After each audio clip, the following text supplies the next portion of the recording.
Amigos, vamos a dar inicio a Infoanálisis, como siempre, con las noticias que son titulares en las primeras planas de los diarios más importantes del mundo. Comencemos por los Estados Unidos.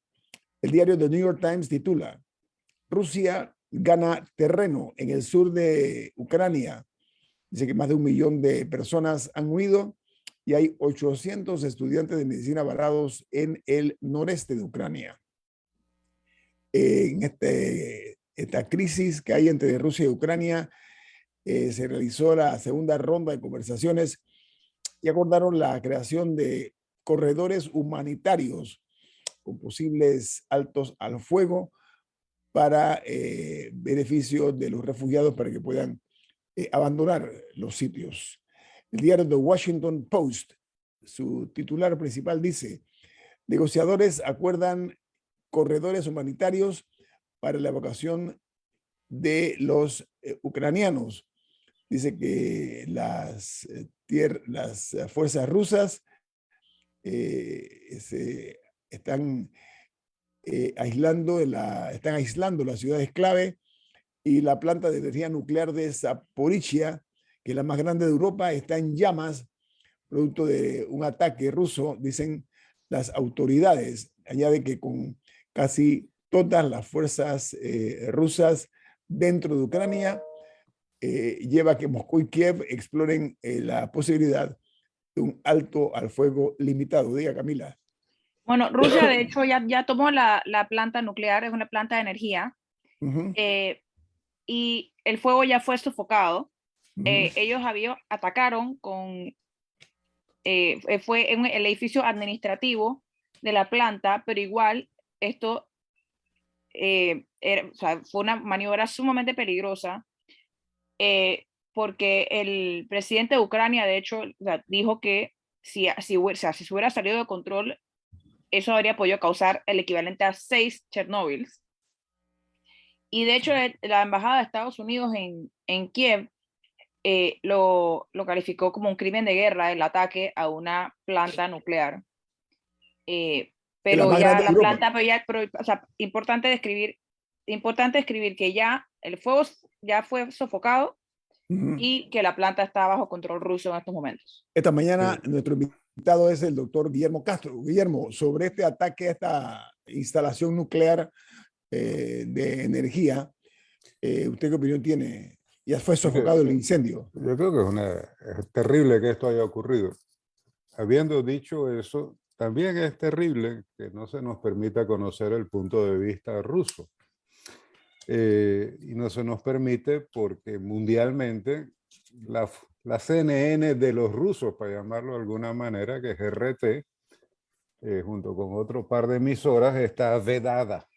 Ahora, como algunos tenemos el privilegio, a veces uno se asusta casi de que lo vayan a pillar viendo RT, yo he podido ver la versión rusa.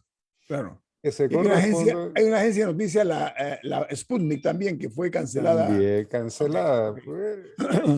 Esto es un tema de discusión que habría que abordar, o sea, porque ahí somos víctimas el resto de la humanidad. Según RT, no estoy diciendo que eso sea la verdad, estoy diciendo que hay otro punto de vista. Según RT, hubo un intento de sabotaje en la planta ejecutado por elementos de las organizaciones paramilitares fascistas que operan dentro de Ucrania y que, bueno, tuvo que ser controlado por fuerzas rusas que estaban operando en el área. El edificio incendiado no es el administrativo, es el edificio de formación, el centro de entrenamiento, para llamarlo de alguna manera, que está situado fuera de la planta. Y en efecto, el fuego fue controlado por los bomberos de Ucrania y el área se encuentra ya bajo control de las tropas rusas. Eso dice RT, pero creo que es bueno que veamos qué dice el otro lado, ¿no? Pero Guillermo, hay un problema. La principal guerra es la de la información y desinformación. Es lo que hay que tomar en consideración, que es muy poderosa esa guerra, ¿no? Sí, pero bueno, como las medidas aplicadas al resto de la humanidad por la OTAN incluyen impedir hasta donde le sea posible tener acceso al punto de vista ruso. Yo quise traer esto a la declaración porque queremos tener una visión lo más equilibrada posible del desorden que está ocurriendo allá. Ok, vamos a continuar con los periódicos de los Estados Unidos, los tres principales en sus titulares. Ahora vamos con el Wall Street Journal. Dice que Rusia intensifica los ataques en el sur de Ucrania, que los negociadores acuerdan un corredor humanitario para evacuar a los civiles de ese país. Añade que los buques de guerra de Moscú avanzan hacia la costa y que los distritos residenciales de Kharkiv y Chernihiv en el norte de Ucrania continuaron siendo objeto de fuertes ataques mientras Moscú elevó o llevó a cabo ataques aéreos a Kiev. Por otra parte, en Argentina se informó que el Fondo Monetario Internacional anuncia un acuerdo realista y creíble con Argentina para refinanciar su deuda. La deuda es de 45.000 millones de dólares. El gobierno dice que está buscando la forma de ver cómo realiza esta actividad financiera y ahora que la aprobaron, están a la espera de entregar el texto en el Congreso para su aprobación. Mientras China, dice un análisis que podría ser China el salvavidas, pero no el salvador de Rusia. La nota añade que esto es frente a las sanciones que se han tomado por parte de Occidente. La ayuda de Pekín será fundamental para Moscú, pero no bastará para paliar por completo las consecuencias del bloqueo occidental, según opinaron varios expertos consultados. En México, unos diputados de Ucrania han pedido a México donar armas para detener las víctimas civiles y bloquear, por supuesto, el movimiento adicional de tropas rusas. Añade la nota que el Senado de México avanza en el trámite de solicitud de los diputados ucranianos. Y en los Estados Unidos, este país anuncia nuevas sanciones contra los oligarcas rusos que hacen posible la guerra de Vladimir Putin. La nota añade que el portavoz del Kremlin y uno de los testaferros de Putin están entre los sancionados. En total, los Estados Unidos prohíbe la entrada en ese país a 19 oligarcas rusos y sus parientes. Perdón, y el Departamento del Tesoro ya habló de que ha bloqueado una serie de objetivos que llevarán a cabo para detener las negociaciones o las actividades de negocios de 7 organizaciones rusas y de 26 personas de ese país que promueven la desinformación sobre la guerra en Ucrania. Perdonen. Mientras Colombia anuncia que perdón, su gobierno autorizó la reducción a cero de los aranceles para al menos 165 productos que el país importa, y lo cual incluye, perdonen, Bueno, en sí, Colombia, perdón. yo puedo, un comentario sobre el tema anterior de la planta, que me pareció muy bueno el comentario del invitado. Ciertamente, ahora nos vamos limitados, el que trata de ver RT no lo puede ver. Sí me gustaría comentar que la noticia de la BBC, que fue de donde saqué la información que mencioné más temprano sobre la planta, incluía un video que proviene, en teoría, de la cámara de seguridad de uno de los lados de la planta, que muestra donde sí se ve, no sé si llamarlo artillería, pero sí se ven como disparos en el área y o sea, hay como un flash de luz. O sea, que no, definitivamente no fue que alguien adentro prendió un papel y ups, se generó un fuego. Pero sí me parece muy válido decir que, o sea, no, que todavía están bajo investigación de exactamente de qué lado vino la artillería, por decirlo así, que causó el fuego. Ok, continúo con la información de Pero Colombia. sí quería dar el detalle de dónde había sacado la información. Gracias. Como dije, en Colombia, el gobierno autorizó la reducción a cero de los aranceles para al menos 165 productos que el país importa, y esto lo han hecho con el propósito de mitigar la inflación que está golpeando a Colombia. Mientras en Francia, el presidente Emmanuel Macron, tras hablar de nuevo por teléfono con Vladimir Putin, cree que lo peor está por llegar y concluye que el objetivo de Vladimir Putin es conquistar toda Ucrania. En el Perú, el expresidente Alberto Fujimori fue internado de urgencia por problemas cardíacos. Ocurrió que le dio una fibrilación auricular con una grave arritmia y por esa razón fue trasladado a una clínica privada donde logró ser estabilizado. El presidente Fujimori tiene 83 años de edad. Y en Ucrania, el ministro de Exteriores confirma el ataque e incendio en una central nuclear de Zaporilla, que es la más grande de Europa. Dice, si estalla será 10 veces más grande que Chernóbil, anunció el canciller ucraniano. Mientras la principal noticia en Chile es que el gobierno impulsa un plan nacional de equidad laboral que apunta a aumentar la presencia de mujeres en el mercado de trabajo.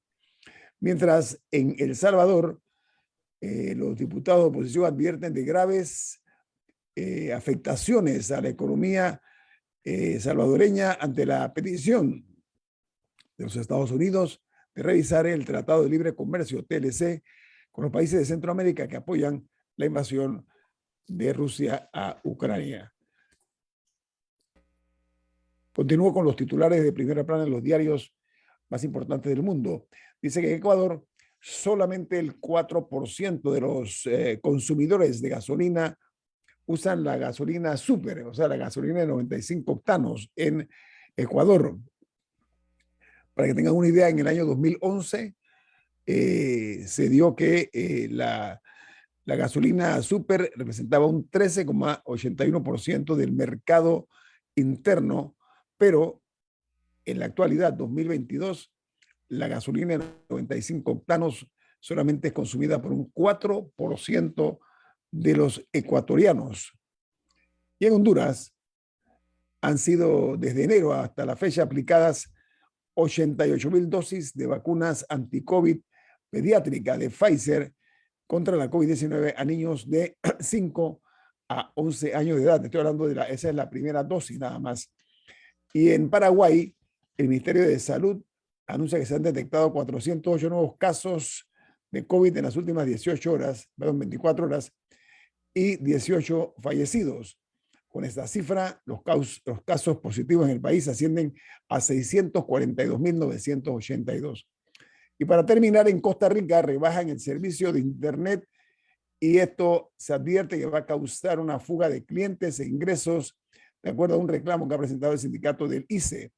Advierten que los usuarios, que son los actuales usuarios también de Internet y de telefonía, pagan por estos dos servicios y es probable que se vayan a la competencia a falta de incentivo. Vamos al corte comercial. Esto es InfoAnálisis, un programa para la gente inteligente.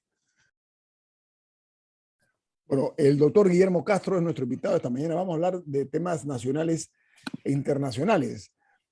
Diga, Camila. Yo quería comentar brevemente una internacional que me parece sumamente importante. ¿Cómo no? Y es que la familia Sackler en Estados Unidos, que es una familia sumamente poderosa, son los dueños de Purdue Pharma, una farmacéutica enorme. Van a tener que pagar $6,000 millones bajo un acuerdo financiero por ser considerados uno de los causantes de la crisis de opiáceos en ese país. En Estados Unidos, más de 500,000 personas, o sea, 500,000 de personas, han muerto por sobredosis de opiáceos y hay una crisis espantosa, así como se decía, creo que eran los 80, la crisis del crack, de la cocaína. Bueno, ahora la crisis son los opiáceos que están causando muchísimas muertes con el fentanilo y otras cosas. Y esta compañía es la que produce OxyContin, que es considerada una de las principales como drogas de entrada, por decirlo así, a la adicción, y que fue recetada de manera irresponsable y que no daba a conocer lo suficientemente bien lo adictiva que era. Entonces, esta familia va a tener que pagar $6 mil millones bajo este acuerdo a muchísimas víctimas, y me parece un momento muy importante de rendición de cuentas y de consecuencias, y que en este caso no ha aplicado el dogma ese estadounidense de too big to fail, de que es muy grande para fracasar. Bueno, aquí se está viendo consecuencias. Gracias. Bueno, Y me parece Guillermo importante Castro, destacarlo. Guillermo Castro, vamos a hablar de el tema de la crisis que hay en la guerra entre Rusia e Ucrania con la invasión. Y también vamos a hablar de temas locales esta mañana con usted. Oiga, voy a comenzar con el diario The New York Times, que publica hoy, como dije, que Rusia está ganando terreno en el sur de Ucrania. La pregunta que yo me hago es, los análisis son ¿hasta dónde piensa llegar Vladimir Putin con sus tropas? Esa es la pregunta. ¿Usted qué opina, don Guillermo?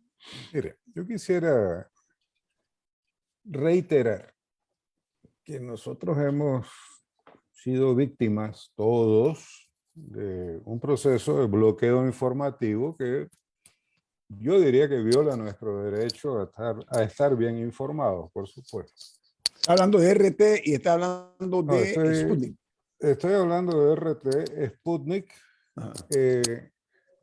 a las que han sido vetadas por ser, al igual que la BBC de Londres, Deutsche Welle y otras agencias, por ser financiadas por el Estado. Entonces, pero BBC, lo acaba de mencionar con toda razón Camila, es una agencia muy importante, financiada por el Estado británico, como la Deutsche Welle está financiada por el Estado alemán.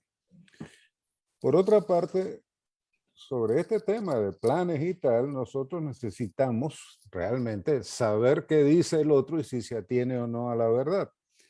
Pero los únicos medios de información a los que prácticamente se le permite acceso a la mayor parte de la población es a medios que están controlados por oligarcas occidentales. Sin embargo, estamos entrampados en un juego de calificativos. Entonces resulta que Putin es un oligarca que tiene testaferros. Cuando entramos por esa vía, lo descalificamos de antemano cualquier cosa que Putin pueda decir. Yo creo que estamos en presencia de una guerra interimperialista. Creo que Rusia está librando lo que ellos consideran una batalla defensiva contra las presiones de la OTAN. Creo que Ucrania se nos está convirtiendo en el prado donde pelean los elefantes y la víctima es la hierba. Y creo que, como suele ocurrir en estas cosas, con el petróleo, con el uranio en el Congo belga, con el petróleo en Nigeria, etcétera, los muertos los ponen las hormigas que viven en el prado.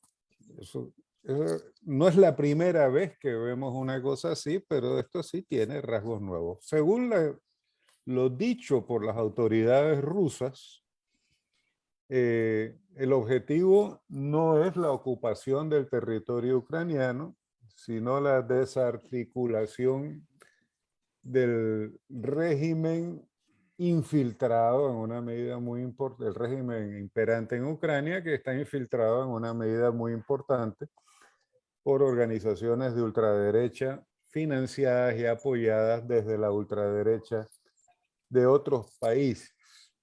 Algunos de esos dirigentes de ultraderecha, por supuesto, se han reunido en algún momento de su trayectoria política con Putin, pero nunca han dejado de estar activos en sus propios países proclamando sus visiones racistas y tal. Aquí nosotros Si nos atenemos a lo declarado por las autoridades rusas, lo que se busca son objetivos muy parecidos a los que buscaban los norteamericanos en la invasión a Panamá en 1989. Cambiar el régimen, fue cambiado.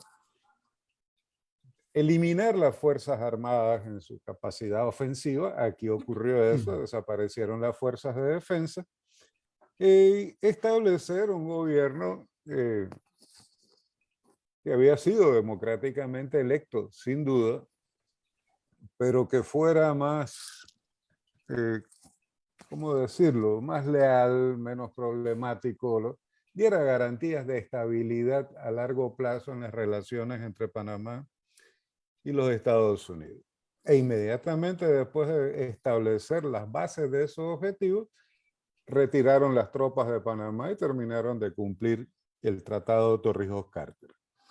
Yo creo que Panamá es un ejemplo interesantísimo, a una escala micro, por supuesto, donde no había una Unión Europea, no había un grupo de países de cerco que defendiera a Panamá, sino que Panamá estaba totalmente aislada por errores de su propio gobierno, por las violaciones de derechos humanos ocurridas en el país, etc. Pero el ejemplo micro de Panamá puede ser interesante como antecedente del ejemplo macro de Ucrania. ¿Qué ganaría Rusia con ocupar el territorio de Ucrania? Ganaría un avispero, en mi opinión, y un motivo de confrontación permanente con el resto de Europa.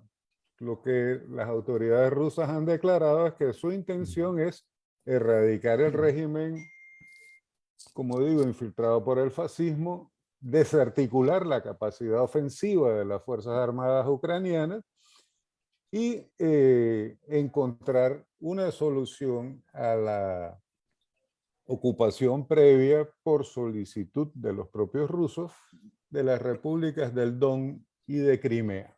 Guillermo, alto, permito. Rusia fue la que armó a Ucrania y además la dotó de poderío nuclear. No hay que olvidar eso.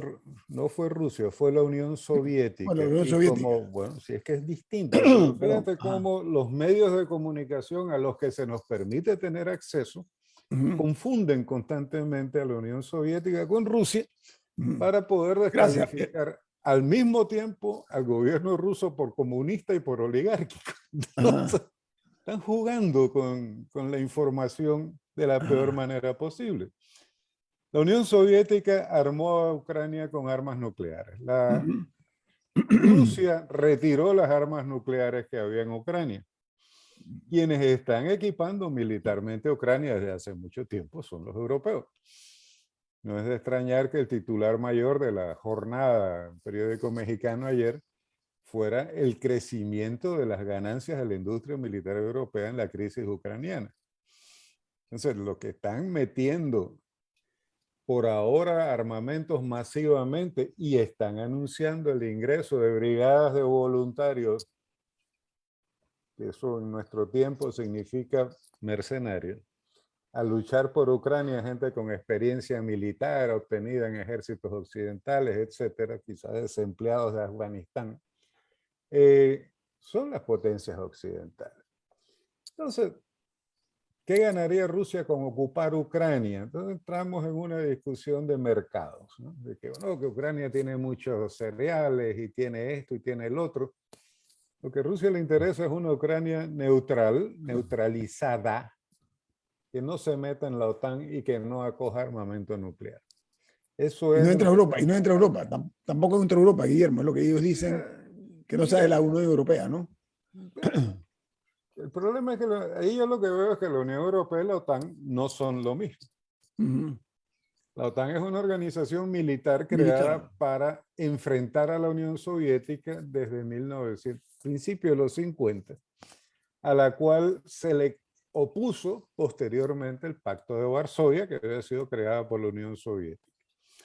Algún analista ha dicho que lo lógico era que después de disuelto el Pacto de Varsovia, la OTAN se disolviera. Pero eso no ocurrió. Había un interés en conservar una organización militar bajo control norteamericano pan-europea. Se conservó. Hoy tenemos esa situación. En lo que yo insistiría es en no perder de vista el proceso que nos trae a esto, que es el bosque, no perder de vista el bosque, concentrando nuestra atención en los árboles de los hechos que están ocurriendo inmediatamente dentro del bosque. Bueno, vamos a ampliar eso, Guillermo, porque requerimos un análisis de esta crisis que puede tornarse global, ¿no? Así que regresamos con Guillermo Castro, analista político, nuestro invitado esta mañana aquí en Info Análisis, un programa para la gente inteligente. Pero, amigos, nuestro análisis que estamos hoy compartiendo con nuestro invitado, el doctor Guillermo Castro, es inevitable. Esto es lo que hoy día es noticia en el mundo, pero para nada más ponerlo en contexto, la OTAN, o la OTAN, como le dicen, que es la Organización del Tratado Atlántico Norte, está conformado por unos 30 países, no es cualquier cosa. Pero una de las demandas que Rusia le está haciendo a Occidente es que garantice que Ucrania no se va a unir a la OTAN, porque dice el presidente Vladimir Putin que eso es como si se pusieran tropas en la frontera de México con los Estados Unidos, es lo que está diciendo Putin. Él está poniendo ese tipo de ejemplo, ¿no? Doctor Castro, se habla que esta es una guerra híbrida, se habla de muchas cosas acerca de esta crisis, pero que está aumentando. El riesgo de Rusia, según dicen los analistas, es que sea de uso prolongado la utilización de armamentos al nivel que se están dando. ¿Usted qué opina, doctor Castro? Mire, yo creo que los dos comentarios que ha mencionado Camila son muy relevantes. Hay dos elementos aquí que yo quisiera mencionar. En toda situación de este tipo, hay siempre una cantidad de imponderables. Yo imagino que si la intención rusa fuera derrotar militarmente a Ucrania, hubiera podido emplear una cantidad de medios de combate muy superior a lo que está empleando, con las técnicas que usualmente se utilizan en estos casos, como es el bombardeo masivo de objetivos económicos y población civil. En realidad, hasta ahora, Rusia ha estado operando con relativa moderación, si es que se puede emplear un lenguaje así en un caso como este. Pero hay imponderables. Yo tengo la impresión, y no es más que una impresión subjetiva, de que los militares rusos quizás subestimaron el nacionalismo ucraniano y han encontrado una resistencia armada mucho más importante de la que imaginaron. Los llamados rusos a los militares ucranianos para que dieran un golpe de Estado y derrocaran el gobierno, no llegaron a ningún lado, cayeron en el vacío. Eso es un dato político importante. Y lo digo porque al final las guerras se ganan y se pierden en el propio país que las provoca o que las enfrenta. Todos conocemos en la Segunda Guerra Mundial el papel decisivo de Winston Churchill, motivando y consolidando constantemente la voluntad de luchar de los ingleses. Por otros medios, bueno, Stalin hizo algo parecido, Roosevelt lo hizo también. Y nosotros vemos cómo las derrotas nacen de adentro hacia afuera. En el caso alemán, evidentemente las organizaciones militares fascistas como las SS ofrecieron una resistencia mucho más prolongada, había fracasado el intento de asesinato de Hitler, etc. Pero en la historia esto es característico. El agredido se rinde o no se rinde. Y evidentemente los ucranianos no han dado ninguna muestra de que se van a rendir. Pero sí están dando muestras de que estarían en algún grado en disposición de negociar. Ese factor del nacionalismo ucraniano es un factor importante. Por otra parte, las sanciones contra Rusia buscan agudizar las contradicciones internas que evidentemente existen dentro de la sociedad y el Estado rusos, a ver si los quiebran por dentro y los obligan a aceptar la otanización, por llamarlo de alguna manera, de Ucrania, si los ucranianos quieren. Y en este momento, en esta situación, probablemente querrían ser parte de la OTAN. Ahora, ¿cómo va a fluir esto? Eso es otra discusión. Si nosotros lo vemos en términos del enfrentamiento entre una Ucrania apoyada masivamente a escala mundial por Occidente, que lo único que no ha hecho hasta ahora es poner cadáveres en Ucrania. Los que están poniendo los cadáveres son los ucranianos y los rusos, pero ningún soldado de la OTAN está peleando ahí. Si esto sigue así, ¿a dónde va a llegar? Es objeto de seguimiento cotidiano con las dificultades que ya hemos mencionado. Pero aquí yo realmente creo que hay que hacerle caso a un historiador inglés que quizá Camila llegó a conocer cuando estaba haciendo su posgrado allá, que se llama Christopher Wickham, cuya obra se sostiene en un principio que a mí me parece muy importante. Wickham dice, la historia no va a ninguna parte predeterminada, pero ciertamente viene de algún lado. Y lo importante es averiguar de dónde viene. Lo que yo creo que estamos viendo aquí es una fractura histórica gigantesca que venía anunciándose hacía tiempo. Sería la tercera gran fractura en la historia del mercado mundial. La primera, por supuesto, fue la que ocurrió en la Primera Guerra Mundial y culminó en 1945, cuando el sistema mundial dejó de estar organizado como un sistema colonial y se convirtió en un sistema interestatal, internacional. Y la que estamos viendo ahora es la crisis de ese sistema internacional, interestatal, sin que sepamos con exactitud hacia dónde vamos. Lo que Doctor sí Castro, podemos... doctor Castro, permítame, porque a ver, hay unos factores que me gustaría que usted me dé su opinión. Primero está la indignación internacional. Por otra parte, se habla de errores tácticos que se han dado en esto. La feroz resistencia de los ucranianos que ha sorprendido muchísimo, pero el riesgo mayor de Rusia es que esto se convierta en un conflicto prolongado, es lo que están diciendo los analistas militares.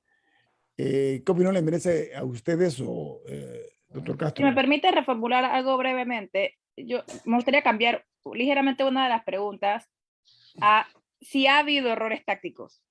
Porque, Es lo que están como, diciendo. no, pero tú preguntaste por los errores tácticos. Yo quiero cuestionar Sí, si ha habido errores tácticos, porque todos hemos escuchado estas narrativas de que Putin está loco, de que se equivocó, de que no por qué tiene está nada de haciendo loco. esto, pero No al tiene nada final de del loco. día ya capturó una ciudad, o sea, dentro de todo ha avanzado un poco. ¿Cómo calificaría usted lo que ha hecho Rusia hasta ahora? O sea, ¿cómo? Porque nosotros, usted estuvo en este programa el 28 de enero y en ese momento teníamos dudas sobre si Rusia iba a invadir en efecto. Y habíamos hablado de las fuerzas de disuasión y muchísimas cosas y había dudas de si Rusia al final invadiría o no, al final sí lo hizo. En este poco más de un mes que ha pasado, ¿cuál es su visión de lo que Rusia ha o no conseguido? Miren, yo aquí insistiría en la idea de que los rusos hablan de una operación militar especial con objetivos limitados, en mi opinión, cuyo objetivo mayor no es la ocupación de Ucrania, sino la desarticulación de la influencia de los factores, de los elementos, ¿cómo le llamaría yo?, fascistas y ultranacionalistas que están presentes en el gobierno ucraniano. Es fácil, es tan cómodo como peligroso deslizarse por esa ladera resbalosa y decir, que usted quiere decir que el gobierno de Ucrania es nazi. No, yo no he dicho eso. Los rusos tampoco lo han dicho. Los rusos lo que están diciendo es que los sectores fascistas armados que existen en Ucrania tienen un peso enorme y han estado atacando constantemente a los enclaves de lengua y nacionalidad rusa que hay dentro de Ucrania. Pero eso no quiere decir que, salvo en las simplificaciones de canales del tipo de Fox y de algunos medios de prensa panameños, que alguien haya dicho que de Zelensky para abajo todos son nazis. Eso es una estupidez. Y lo sabemos, todos sabemos si lo pensamos un poco que esa es una estupidez. Aquí hay un problema que no captamos todavía. Yo no sé si los rusos lo captan así. El sistema mundial que conocimos entre 1945 y 1990 está en desintegración. El sistema mundial completo, esto quiere decir su sistema internacional, interestatal, está en desintegración. Las Naciones Unidas han ido perdiendo terreno una y otra vez en su capacidad de influir en la política. La Asamblea General de las Naciones Unidas lleva 60 años condenando el bloqueo a Cuba y Estados Unidos lleva 60 años diciendo que es un problema bilateral entre Estados Unidos y Cuba y el bloqueo sigue muerto de risa, causando los problemas que ocasiona. Entonces, si lo vemos desde América Latina, si lo vemos desde nuestros países, estamos ante una situación extremadamente grave, porque lo que resulte de esta transición en el sistema mundial, lo que resulte de esta gigantesca transformación económica a la que no le estamos prestando atención, puede llevarnos a una situación mucho peor que la que tenemos hoy, o llevarnos a una situación que nos permita encontrar espacios para atender nuestros problemas. Ese es el sentido de mi análisis. O sea, el análisis se hace con un objetivo. No es descriptivo, es analítico, por eso se llama análisis. Entonces, yo insistiría, por ejemplo, las sanciones contra Rusia persiguen un objetivo muy claro, que es crear una crisis interna en Rusia, como en teoría el bloqueo contra Cuba consiste en crear las condiciones internas para una gran crisis interna en Cuba. ¿Es una herramienta de agresión? Sí, sí es una herramienta de agresión. ¿Se consigue el repudio de muchos sectores? Sí, sin duda. Es curioso que nuestras autoridades, al condenar como debe ser condenada la agresión contra Ucrania, no mencionan la experiencia panameña, que es tan semejante en tantos sentidos a la experiencia ucraniana. Entonces nosotros somos los primeros que borramos nuestra experiencia del pasado para empezar a repetir cosas sobre el futuro. Pero 1989, a su microescala como experimento de laboratorio, tiene una trascendencia histórica de muy largo alcance. Es un modelo de intervención de corto plazo para ir en el reordenamiento de un sistema de relaciones y nunca ha sido condenado internacionalmente. Ahora queremos condenar a Rusia por la escala en la que lo está haciendo. Para los rusos, desde su óptica, es una guerra defensiva. ¿Lo es? ¿No lo es? Eso es otra discusión. Pero ni siquiera tenemos la oportunidad de saber qué dicen los rusos. Quisiera terminar en esto con lo siguiente. Las sanciones contra Rusia que buscan crear una crisis interna en Rusia, lo que están haciendo es agudizar una crisis económica en el mercado mundial. Han disparado la inflación en el mercado mundial y en Rusia también.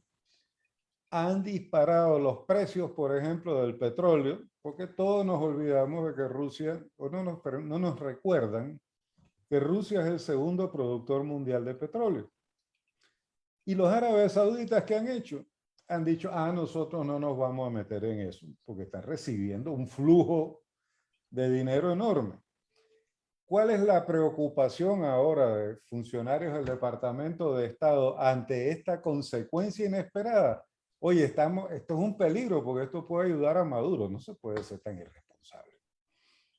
La guerra está afectando al sistema mundial en su conjunto La guerra ha puesto en evidencia las contradicciones geopolíticas más profundas del sistema mundial. Y la guerra como camino no está ofreciendo ninguna solución. Los rusos Guillermo. llaman especial a esa operación porque se trata del control de una serie de lugares de acceso a recursos o a reservas que son de interés militar para los rusos. Entonces están bloqueando las ciudades que dan acceso al mar de Azov y están rodeando a Kiev. No han entrado a combatir en Kiev y es muy probable que no lo hagan porque eso significaría militarmente un desastre. Guillermo, Y tengo la un corte guerra, comercial. Guillermo. la guerra no es más que el grado extremo de la política, no nos olvidemos de eso. Ok, Ya, vamos al corte. Sí, Tengo un sí. corte ineludible, Guillermo. Al regreso quiero hablar algo local. Contigo nos da unos minutos más al regreso, ¿ok? Viene más aquí en Info Análisis. Este es un programa para la gente inteligente. Mire, hemos hecho hasta ahora con el doctor Guillermo Castro un análisis exhaustivo, profundo, acerca de la crisis que hemos estado siendo nosotros testigos de lo que está ocurriendo en esa parte del mundo, pero todo esto se genera cuando Rusia anexa Crimea y ahí inició el conflicto. No obstante, países grandes como Alemania y otros más hablaron de que estaban en contra, se oponían a las medidas o a las sanciones que se anunciaron en aquel momento, cosa que ha ido creciendo y que ha llevado incluso el rublo a una situación muy peligrosa por las medidas que se han tomado. Adelante, Camila, diga. Bueno, mi pregunta iba a ser otra, pero aprovecho y hago una primera con esto que acabas de mencionar. ¿Por qué no vimos esto cuando Rusia se anexó Crimea? O sea, ¿por qué en ese momento no? Siento que la respuesta mundial fue mucho más pasiva a que o sea, literalmente tomaron un territorio. ¿Por qué no vimos esto entonces? Y o sea, ¿por qué ahora? ¿Por qué ahora estamos viendo esto? No tomaron un territorio, tomaron dos territorios. Se anexaron Crimea a través de un referéndum en que la población votó, y como el 90% o más de la población de Crimea es ruso parlante y étnicamente ruso, votó por la anexión a Rusia, entre otras cosas, porque la caída del gobierno ucraniano, el golpe de Estado que derrocó al gobierno ucraniano, tuvo un carácter muy claramente rusófobo y estuvo precedido por asesinatos y violencia en una escala muy grande en ciudades como Odessa. De igual modo, entonces, bueno, Rusia introdujo el mecanismo ese y quedó incorporó, para usar un lenguaje más parco, Crimea a su territorio, protegiendo sus instalaciones militares en el Mar Negro, por supuesto. Pero además, la oleada rusófoba se expandió hacia la cuenca media y baja del río Don, un río enorme, como ustedes saben, donde en la curva sur del Don hay una población étnicamente y lingüísticamente rusa muy grande, que ante esos hechos se organizó en lo que ellos llaman dos oblasts. Oblast es un término que nosotros terminamos traduciendo por repúblicas populares, la de Lugansk y la de Donetsk, que no se adhirieron a la Unión Soviética ni lo han hecho todavía, reclamaron su soberanía sobre su territorio, que ahora ha sido reconocida por los rusos, pero se organizaron militarmente para resistir el asedio rusófobo de las milicias ucranianas de extrema derecha. Todo eso pasó, como dice Camila, sin provocar el enredo que hay hoy. Lo que ha desatado esto es la voluntad dicha públicamente del gobierno de Ucrania de integrarse no solo en la Unión Europea, sino y sobre todo en la OTAN. Sí, pero Guillermo, dicen los analistas, Guillermo, los analistas más reconocidos indican que el conflicto o el origen del conflicto se da cuando entre Rusia y Ucrania, por supuesto, en el año 2013.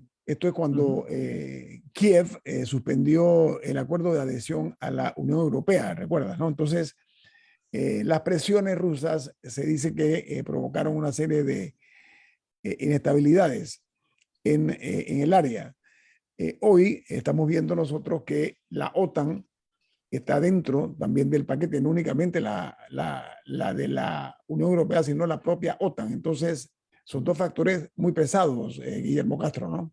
Bueno, Sí. yo ahora sí quiero introducir la pregunta que iba, y voy a hacer dos, antes de me quede sin tiempo.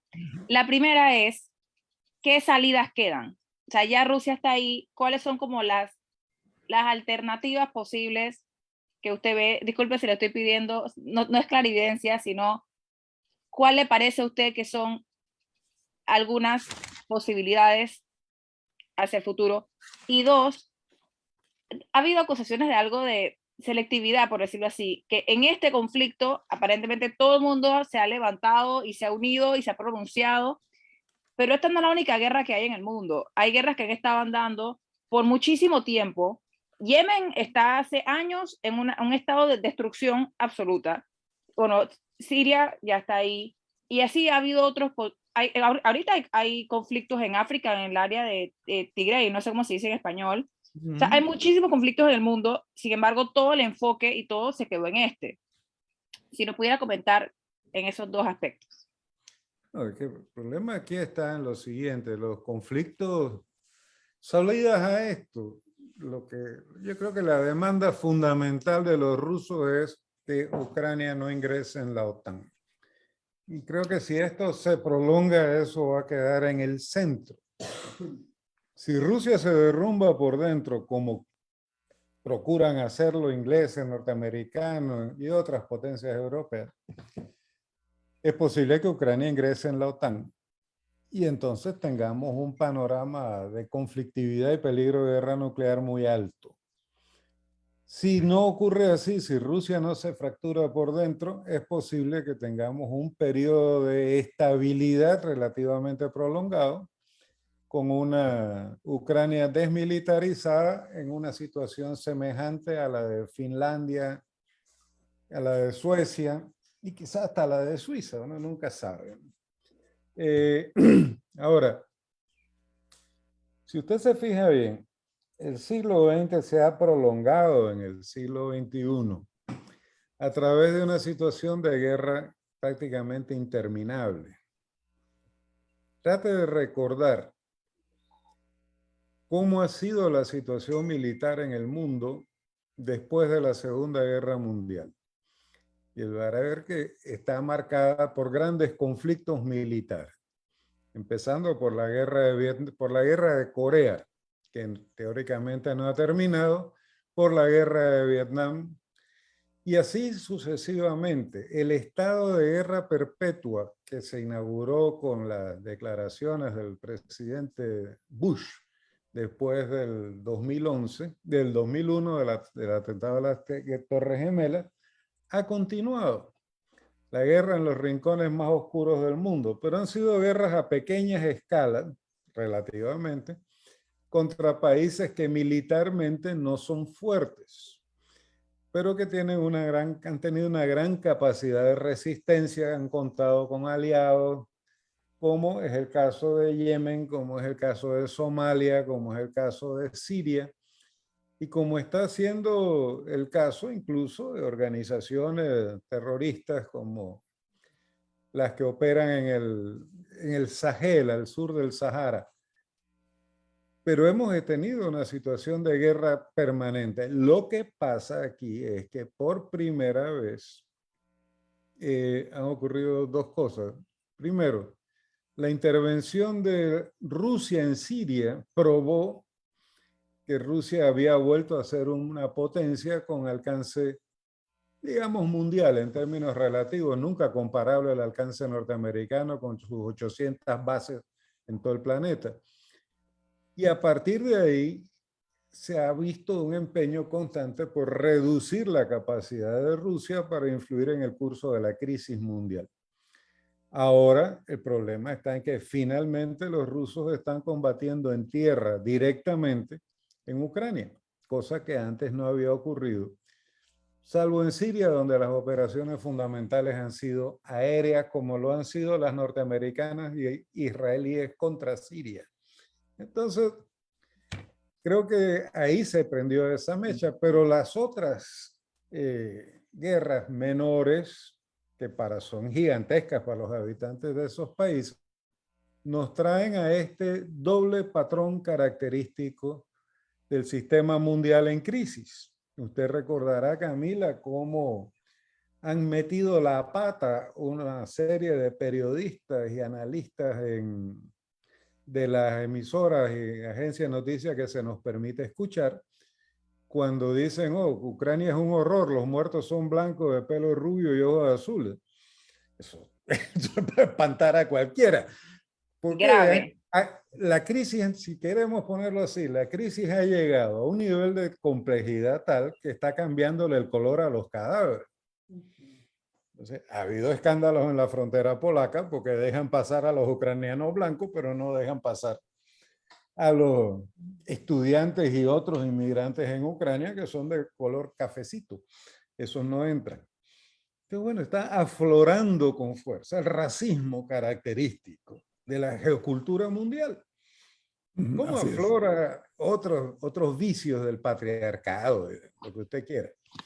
El clasismo incluso aflora con una gran virulencia y anuncia un futuro que en el marco de este sistema mundial, si no cambia, va a ser de violencia constante y creciente. Guillermo, muchas gracias por estar con nosotros esta mañana en Infoanálisis, por tus aportes valiosos. Un punto de vista distinto, muy distinto a lo que generalmente se difunde en los medios de Panamá.